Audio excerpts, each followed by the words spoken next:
Stacy, and I'm here turning the tables on Eric Stewart. This is his chance to get interviewed, and I wanted to ask you some questions.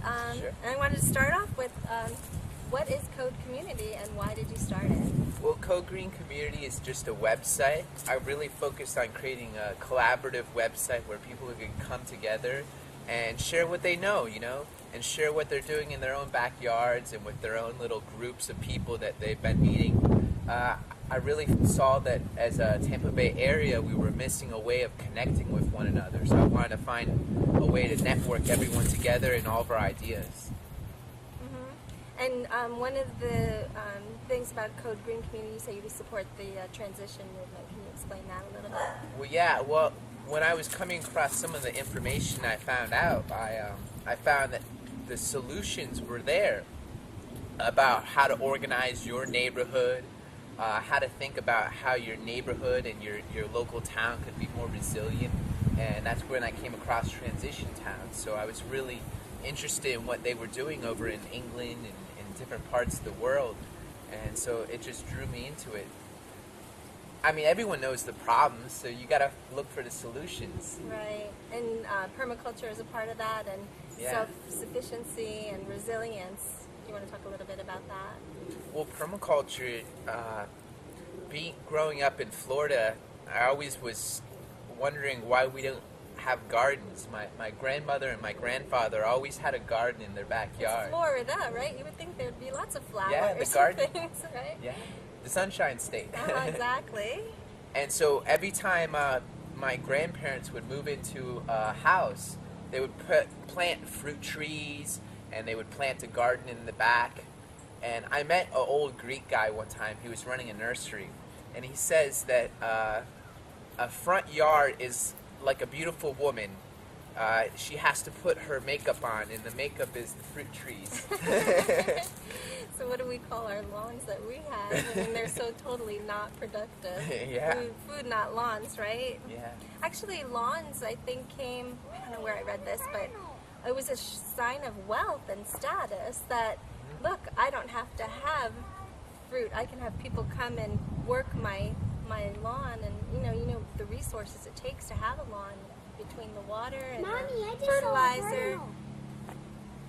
There was aristocrats back in the old days. They used to own estates in France, and they would have the peons and the peasants tend their gardens. Meanwhile, you go to the peasant's home, and the peasant's home had gardens all around them and fruit trees. That was productive. Yeah, and you go anywhere outside of America or outside of the Western civilization, and they have these gardens and they have these vegetable and growing places. It's more of a Western mentality to have a lawn.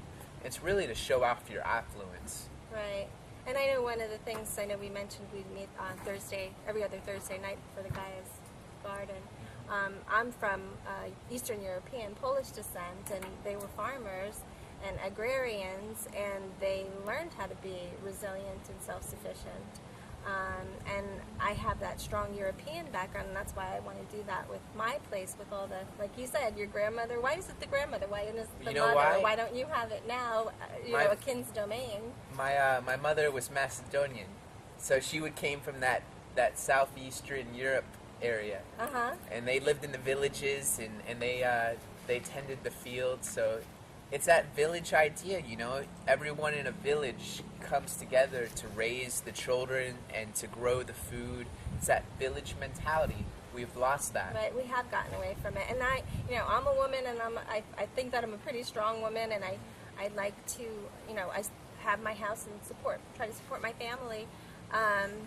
But I think women's lib might have had a little bit to do with this, because when the women went out to work, there you don't have the family. Now you have the need for two people on the hamster wheel to get that income in, and now the children are a little bit away from that, and you have children in daycare, and now I hear they're putting parents and grandparents in daycare so that they can have something to do. And we got away from breastfeeding, and we went into the fast food and all the poisons and toxins and the convenience of everything. And I know you did mention, you've been talking a lot about mothers and grandmothers. Once they start becoming part of this movement, then it'll really take off. Well, what I found that the conviction of a mother or the conviction of a grandmother to sacrifice for the next generation, if you can really get them involved in this, they're the people that are going to change the world. Because when they wake up to what we're leaving behind for the next previous generations to kind of deal with, they're not going to deal with that. They're going to sacrifice their time and their energy to make a world a better place. And that's where I've been noticing is on this voyage, the strongest, the best supporters of me have been women. And one of the other things is Anastasia, is the Ringing Cedars series, and I know a lot of people have been into that movement, and one of the things that I really like about it is the kin's domain, so that you do, when the family gets together, they gather around the fruit tree that they planted 10 years ago and gather the fruit.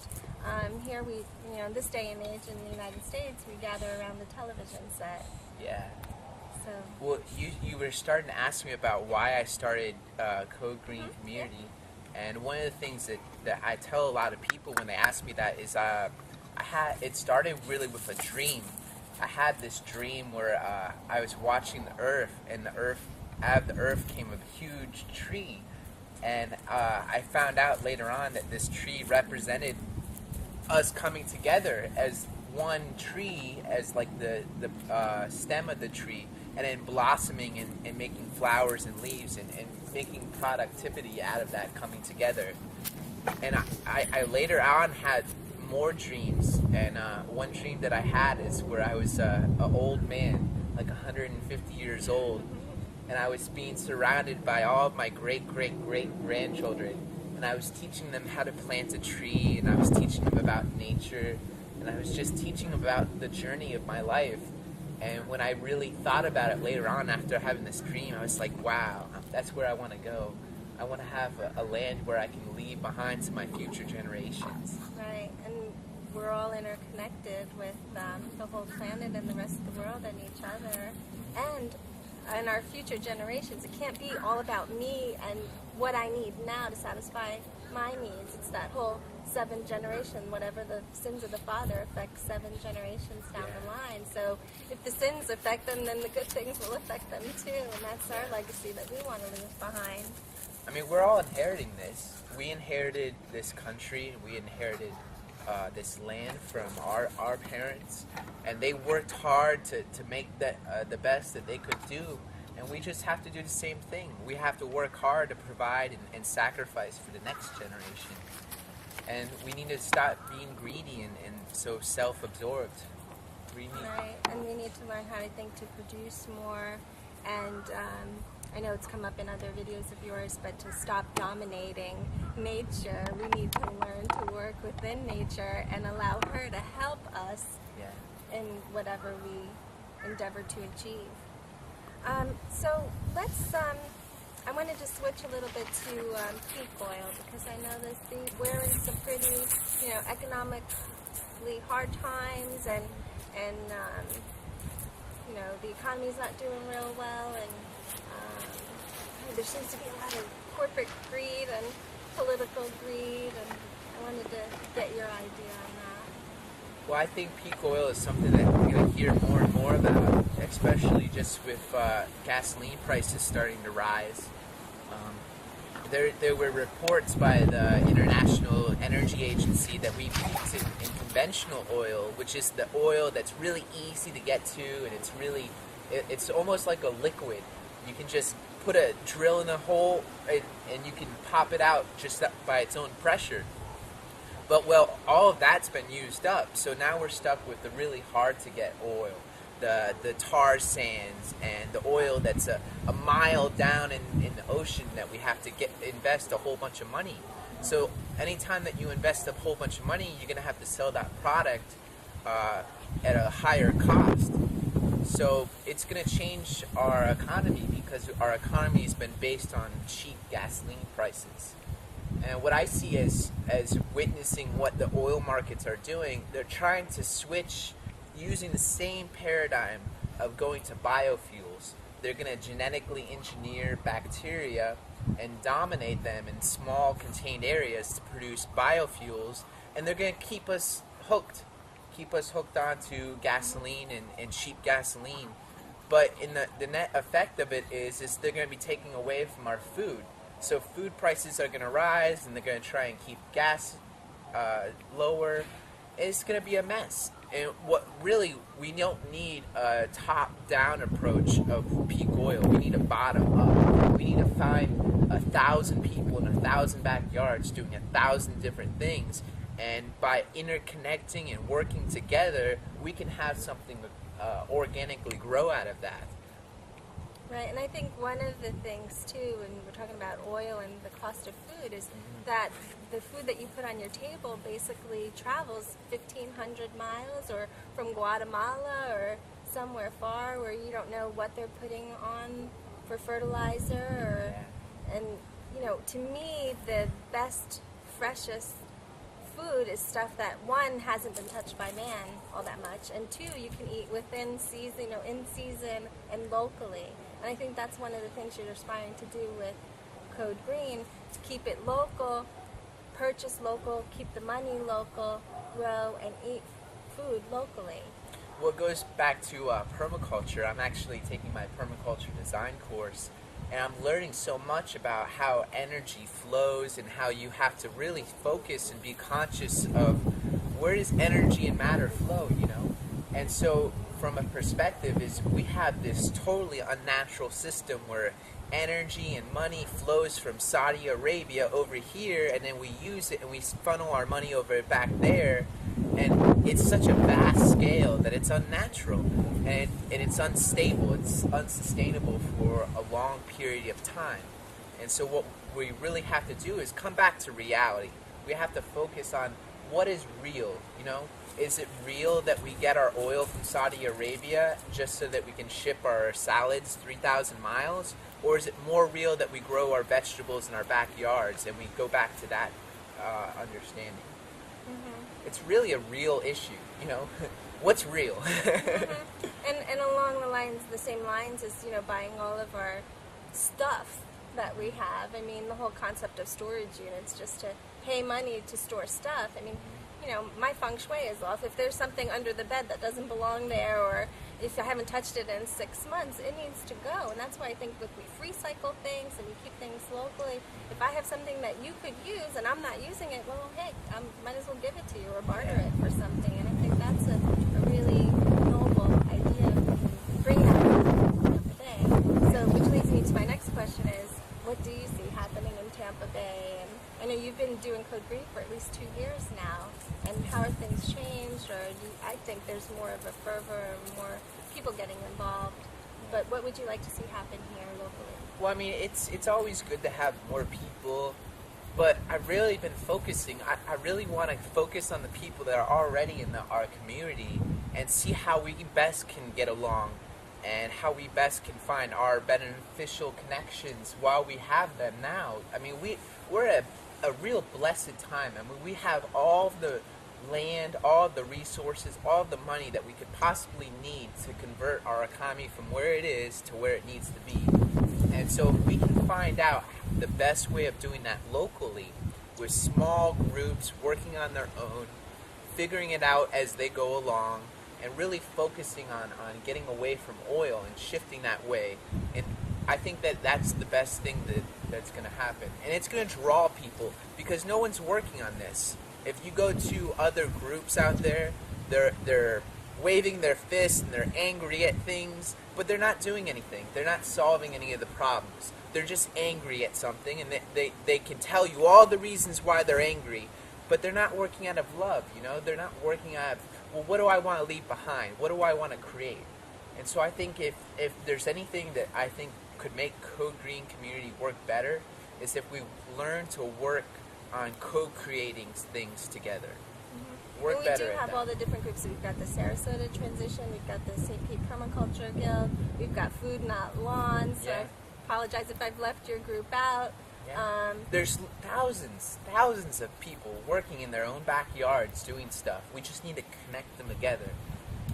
Right, and that's what I really like about Code Green. We have a great website there with a lot of people contributing. We're starting to get more involved in the Pasco area. I know I'm starting something at the Angelus, and you've got got something going on at Habitat for Humanity and then the Food Forest down in Tarpon Springs. And we have some good core people working that out with us. And that's another thing, is we got to make sure that we produce a yield out of this. I mean, if we're just going to meeting after meeting after meeting and nothing's coming out of it, then we're all just wasting our time and our gas. But we should be really focusing on producing things, whether it's food or it's more community relationships, or if it's sharing knowledge, really good beneficial knowledge, not just stuff that you can find on the internet, but real good knowledge that you can go home and you can change a part of your life with. That's where I really would like to focus on. Mm-hmm. And you did say something about planting trees. Yeah. And I thought about cool projects of what we could do. I mean, there's 300 people in Code Green right now all over the Tampa Bay area. If we could think of a way to get people to think about trees more, like planting fruit trees in our neighborhoods, maybe instead we could, of just ornamentals. Yeah. You know? Maybe a million fruit tree revolution. March. Yeah. Where we just get together and we share our resources and we just grow tons and tons of fruit trees and we just plant them in our neighborhoods and work together in that way. Yeah. And one thing that you did mention just before was some people might think, and I even said it, trying times, questionable economy, the value of the dollar, everybody's debt, or we keep printing more money. I failed economics twice, and I'll leave that part to you. But turning that around and saying, instead of saying, oh, this is a fearful time, really creating a positive and benefiting out of this, because we can make it what we need it to be instead of fearing it. Yeah. And you don't create the kind of chemicals in your brain that inspire creativity when you're depressed or you're fearful. When you're optimistic, your brain produces all the chemicals that make your wires connect in different ways, and you're just more creative and you're more inspired. And when you're more inspired and you're more creative, more things come in and flow into your life. It's really that law of attraction and that whole idea that, your intent can guide the world. If you intend for something to arise out of the world and you work towards it and you focus at it, it comes. It really does. Right. We were having this conversation earlier, and I listened to a lot of Wayne Dyer and Deepak Chopra, and one of the things that I've learned from them is that if you're in spirit or you're inspired, then you're tapping into the universe and benefiting from all its beauty and all its energy. And that's why I love to garden, because I feel like I'm more in tune with nature, whereas so many people are in their little bubbles, they drive in their cars, they sit in their cubicles, they don't talk to the neighbors, and they live an isolated world. And I think I really, you've got the green part and you've got the community part, and Code I like because that's my son's name, so. But just the name Code Green Community, it really has a lot of meaning. Yeah. And it came out of this book that I read by Thomas Friedman, The World is Turning Hot, Flat, and Crowded. And that's why we're sitting here. Yeah. All bundled up. Well, it's funny because, when people think about global warming and global climate change, they're saying, well, how could that be? It's getting cold. But what they don't understand is there's feedback mechanisms, We're seeing really cold temperatures here in Florida because maybe the water salinity up in Greenland, because of all of the ice melting into the ocean, is distributing it cold water differently, and so that it's transforming the Gulf loop that we have that warms us. Desalinating it a little bit too. And there's so much going on. It's complexity, and there's really no way of understanding it wholly, There's no way that we can really comprehend what's going on. So I think what we really need to focus is just understand that there's a mystery to it, but also understand that, there's something you can do about it. It's not just something in Greenland that's happening. It's happening in our backyards. Right. And that's the Gandhi motto that you live by. be the change Be you the seek in change. the world. Exactly. Because if it starts here, and then you can spread it from there. Yeah. People see you as an example. And that's one of the things I've noticed. There are a couple things about you, Eric, that I've noticed that I admire for being, half my age. But to found your passion at a young age, and then also your lack of fear. I mean, other people are talking about it, and then Eric's out there doing it. Or, you must be awake 24/7 because he's posting all this stuff to the website. He's got his Facebook thing going. And it's about everything. It's not just about gardening. It's not just about energy. I mean, you cover all the petals of the permaculture flower. But then you have the chutzpah to go and meet with the 912ers and then, stir up a little controversy there. And then you go to a radio interview that you've never done before and you just do it. And I think that's such an admirable quality. And I think, people twice your age can really, they're inspired by that. I appreciate that. That's Thank true. you. Well, I just see ourselves as brothers and sisters in this world. I took biology courses in college and chemistry and I've always been fascinated by science. And what science says is, the genes that you have in your body and the genes that I have in my body, they're 99.5% the same. So we're brothers and sisters. We're just one big family on this earth. And if we're all treating each other as separate groups that we can't talk to, that doesn't make any sense. We're one tribe, we're one people, and when we lose sight of that, when we divide ourselves, and we think us that and a them. when we do that, we really disabled the beneficial connections that could have arisen out of connecting with those people. And I've learned that, it's not an easy process because going to the 912 meetings and telling them how I feel, I immediately am shut down. But I stay calm and I act out of love, not fear. And I really show them what I mean is the truth. Because I go out of my way to talk to people because I think that what is going to occur over the next 5 to 10 years, it's going to affect everyone's lives. It's not going to be the 912ers are going to be separate and they're going to have some utopia. They're going to have some utopia. This is not an apocalypse. This is not the end of the world. This is not some everything's going to fall apart. This is the facts. What is going on? What can we look at the problems and we can turn it around and find solutions out of those problems? And that's what I'm really focused on right now. Because I know all the problems. I could tell you left and right what's going to go down in the next 10 years. But I'm focused on the solutions. What can we do? And I think that's a good point, too. Because, again, going back to my history, my father they were actually slaves of the Nazis when they escaped from Poland. They were actually, my great-grandparents were murdered by the Ukrainians who came over to take their land. Because they were in an economic crisis and they were in the midst of war, that was the way that they handled it.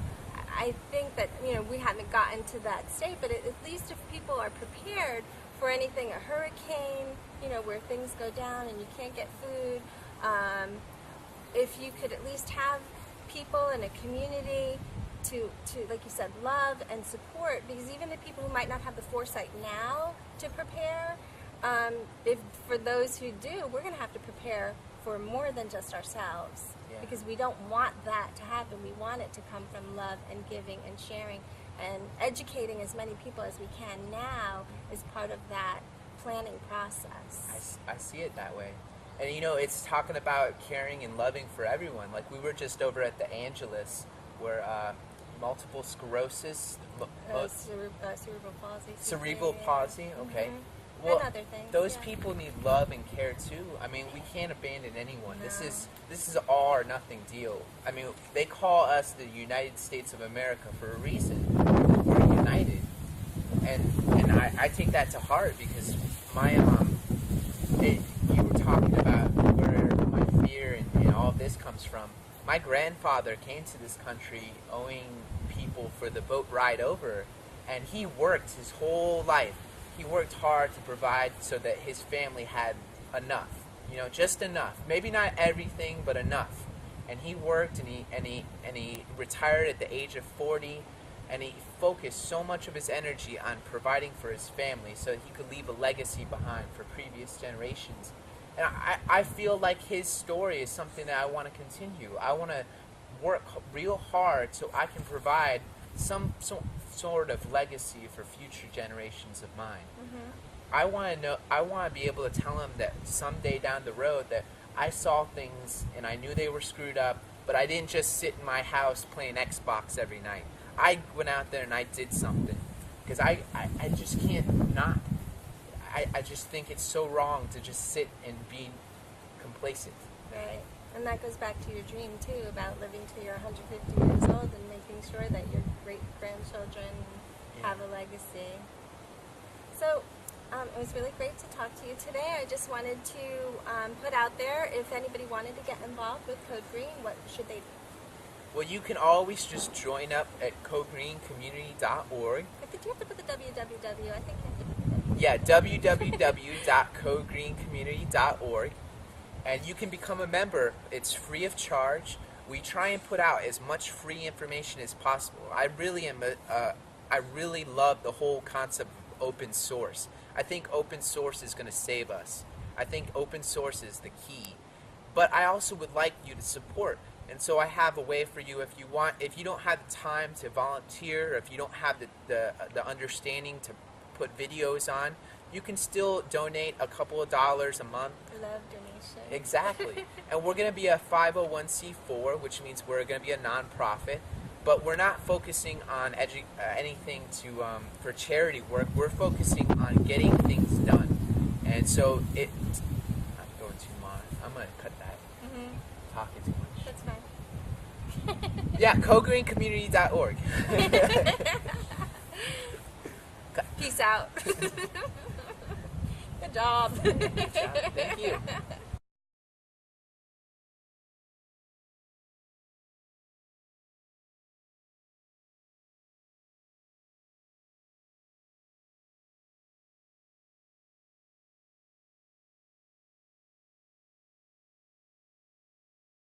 One of the things about Code Green Community, you say you support the transition movement. Can you explain that a little bit?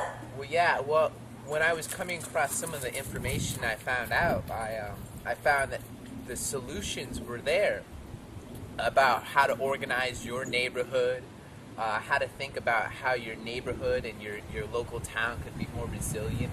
And that's when I came across transition towns. So I was really interested in what they were doing over in England and different parts of the world, and so it just drew me into it. I mean, everyone knows the problems, so you gotta look for the solutions. Right, and permaculture is a part of that, and Yeah. Okay. Hi, I'm Stacy, and I'm here turning the tables on Eric Stewart. This is his chance to get interviewed, and I wanted to ask you some questions.